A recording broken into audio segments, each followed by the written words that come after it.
Hi, my name's Tracy Thompson. I am best friends with Kendra, and she asked me to talk to you today about my handicap that I was born with. It is called PFFD, that stands for Proximal Femoral Focal Deficiency. And what that means is that my femur bones are only half the length that they should be. And my hip sockets and ball joints aren't developed completely, so whenever I walk, I have a sway to my gait. So, she wanted me to let you know, or just talk to you about what it was like for me growing up with my condition and how it's, I guess, kind of how it's affected me in my life. Um, I was going to start off when I was a baby. I have some pictures, if you'll bear with me. I wanted to show you these. This is the first one. This is me sitting on our coffee table, and you can see my feet just barely poking out of the bottom of my dress, so you can get an idea of how small my legs were. And this one up here is me standing up at the same coffee table, walking around it. And this one right here, as you can see, is me, and you can get an idea, better idea of what my legs looked like compared to where the diaper is and such on me. So these pictures, I was one or two, I'm not sure what the age was, but I started walking when I was 3. My parents took me to specialists in Chicago, and they told them that I would never walk. Um, they didn't know much about my condition, but they knew enough that they did not expect me to ever be able to walk. And luckily, my parents didn't listen, and they worked with me, and they knew that I would start walking eventually. And I mean, I was climbing all over everything and walking around everything, so they knew that eventually I would start walking. And like I said, when I was 3, I started walking. I I had braces when I was younger. After I first started walking, they did have me in braces, and I think that was more just to strengthen my legs as I was, getting started. So they just wanted to be safe. So I did walk with braces for a while, but I think by the time I was in school, I didn't have those anymore. So it was just for the first year or so that they had me in the braces until they knew that I'd be able to handle walking okay. So then I started kindergarten, and in kindergarten I was about the same height as everybody else. But then everybody else started growing, and I stayed the same height. And I am 4'3". So yeah, so I've been pretty short my whole life. And I remember when I was in about 5th grade, I was starting to feel different, and I was starting to want to look like the other kids, be the same height as my girlfriends. So I started looking into different prosthetics that I could wear to make me taller. Um, I'm actually lucky that I have PFFD in both legs, because most people that have PFFD have it unilateral, and with only being in one leg, they usually have to go through either some kind of surgery to have the shorter leg lengthened, or they have to wear some kind of a prosthetic for the rest of their life so they'll be able to walk, or they just go their whole lives without walking. So considering I had it in both legs, I never had to go through anything like that. It wasn't until 5th grade that I started wearing prosthetics, but that was the only reason why, was because I wanted to try to be as tall as everyone else. I tried 3 different kinds, and I was the same height as everybody else, but I had to have assistance in walking. I had to use a walker because I didn't have good enough balance to be able to walk with those by myself, and it was too hard to get up if I fell. So I had to use a walker to help me walk, and it got to the point where I started feeling more different than I did already. And, by the time I was getting ready to go into middle school, I decided I didn't want to mess with that anymore. I would just rather be myself and just be my own height. And, you know, I knew school was going to be hard enough, and I didn't want to add anything to that. So I just went along on my own after that. it was tough, you know. I looked a lot different, and I love shoes, and I couldn't wear any kind of shoe I want, which really stunk because my right leg is actually 4 inches shorter than my left leg. So I have to have a 2-inch heel, 2-inch lift on my right shoe. So, you know, now I can have tennis shoes and I can have dress shoes and, you know, cuter styles, you know, but back then when I was younger, the only shoes you could get a lift was ugly, brown, hard-soled shoes. That was it. So all through high school, all through middle school, that's what I wore, ugly, brown, hard-soled shoes. In PE, I wore ugly, brown, hard-soled shoes.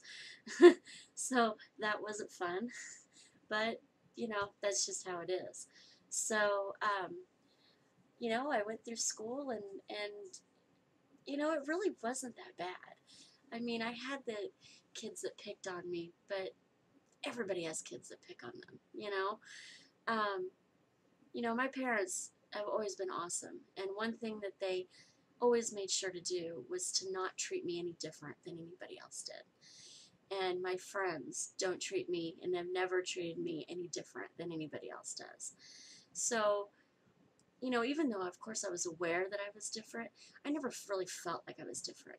I just felt like I was me. I have another picture here. This is of me in high school. And you can, I've got shorts on so you can see how my legs looked a bit more there.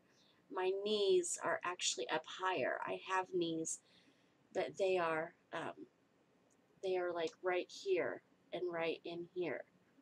So my knees are very high up. And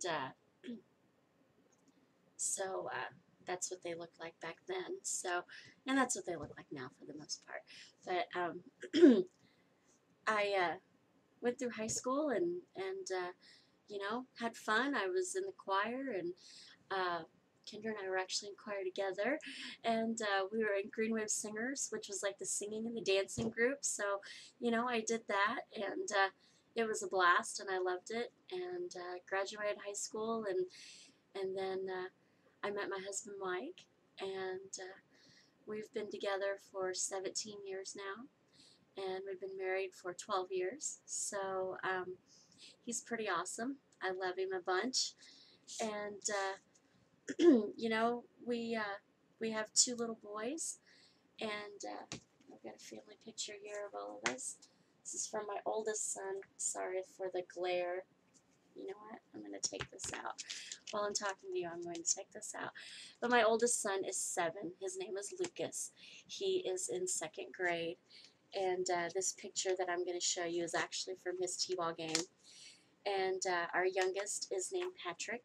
He is 16 months, and he is a little firecracker, and he runs around and gets into everything, and he makes me very tired.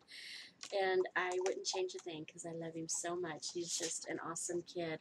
So this will be a little bit better, I think. But here, there's not so much of a glare that way, but there's my husband and Patrick and me and Lucas. So very sweet. I'm very lucky. When I gave birth to Lucas, it was all, you know, regular birth, you know, regular pregnancy, regular birth, nothing out of the ordinary. I had a vaginal birth, and everything went just fine, you know. You can ask Kendra. She was there. She could tell you about Lucas's birth. She was right there with me. Her and Mike were. Patrick's birth, it was a little tougher. He was more stubborn. He did not want to come out. So I ended up having to have a C-section with him. So that was a little tough, you know, for anybody. So getting back from that. But, you know, overall, my pregnancies and my births weren't any different than anybody else's. So I'm pretty thankful for that. And let's see what else about me. We go to First Baptist Church, love it there. I have a mom's group that I run from there.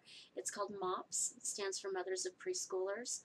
And I have another mom's group from there as well called Teen MOPS, and that's for teenage moms, 21 and under. And I coordinate both of those groups. So we're for the Teen MOPS, we're kind of a support group for them.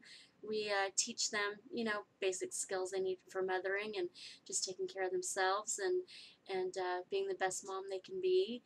And it's a place for them to go and connect with other young moms, and a place that they can be where they don't feel like they're being judged. And I got some awesome young mommies in my group. I'm pretty proud of them.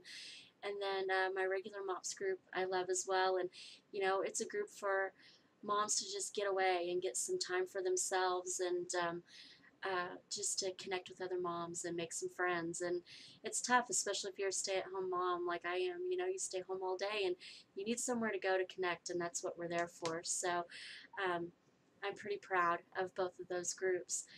Um, I never saw myself as a leader when I was younger.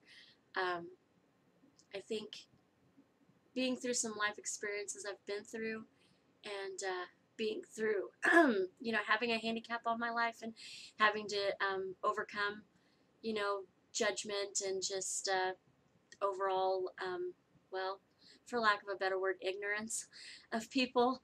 You kind of get a tough skin, and I think it's helped make me who I am today. Um, if I had to give a piece of advice to you as nurses, I would say, when you encounter someone that has any kind of a physical disability or anything like that, don't treat them any differently.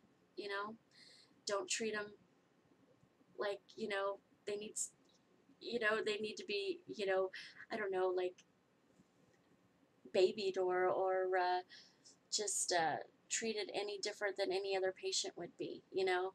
Um, they're just a regular person, and you know, don't be afraid to ever be yourself, and don't be afraid to go out and do whatever you want to do with your life. And I think everybody's capable of greatness if they really put their mind to it. And I really want to thank Kendra for having me make this video. And I look forward to one day maybe coming to a class live. That way I can talk to her students personally, and then I get to see her too because I miss her. So, but thank you very much, and have a great day.